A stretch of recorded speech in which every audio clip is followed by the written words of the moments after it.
Hello, I thought I would take some time today just to talk to you about property and whether you would consider buying a buy-to-let property or whether you would actually consider buying a holiday home instead. There are some tax advantages to buying a holiday home as opposed to a buy-to-let. I thought I would just run you through those advantages. The first one is that in a holiday home, when you're letting it out, obviously furniture is pretty much a requirement because otherwise the holiday makers are not going to enjoy their holiday if they have no sofa to sit on. So those are actually permitted as a deduction through capital allowances when you buy your holiday home, which is not the case when it's a rental property. In a rental property, you do get some deduction, but only when you replace those assets. You don't get anything for the first time that you actually put them into the property.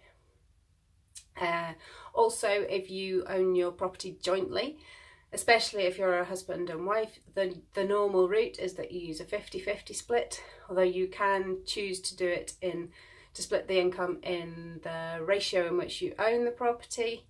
If that's different, often it is 50-50, so there's not much room for manoeuvre there. But with a holiday home, because HMRC, it's more like a business, as a business asset, you can actually split that income slightly differently, especially if one partner or the other is perhaps doing more of the management of the property, perhaps putting more time into it. It would be very easy to justify a greater share of the income for them.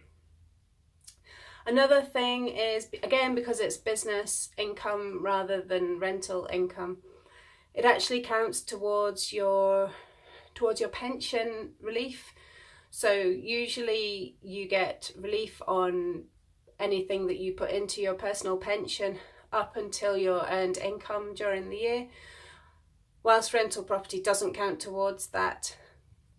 Income from your holiday home does, so you can receive a little bit more in the way of tax relief on the money that you're putting into pensions. So when you come to sell the property, usually you would have a capital gains tax if you have a gain. So if the value of the property has increased over time, you'll have a gain and you will be taxed on that.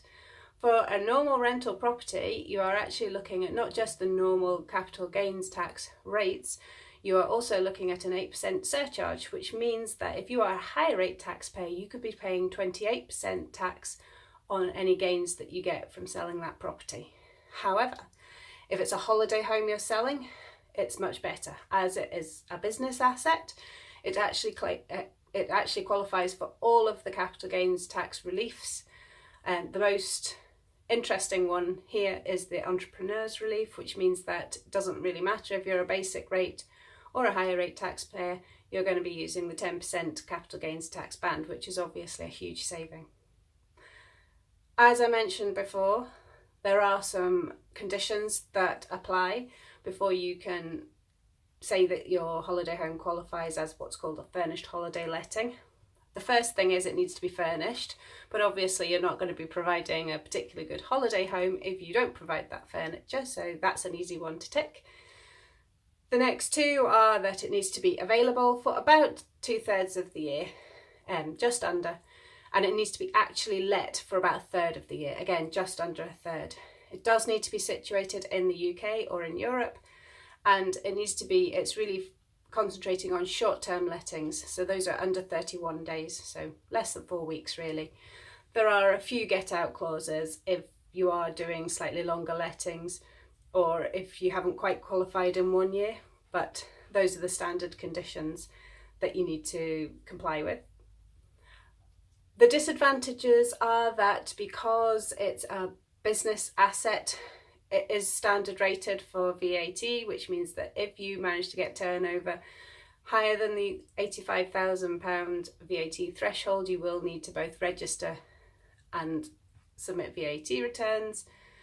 It also, instead of council tax, will attract business rates. And also if you're using it for personal use, so you're going for a couple of weeks for a holiday during the year, it means that you have a slight restriction on the amount you can claim for your furnishings because you're actually using them. At that point, they're not a business asset for those couple of weeks. Also, those 2 weeks that you're there do not count towards the qualifying criteria.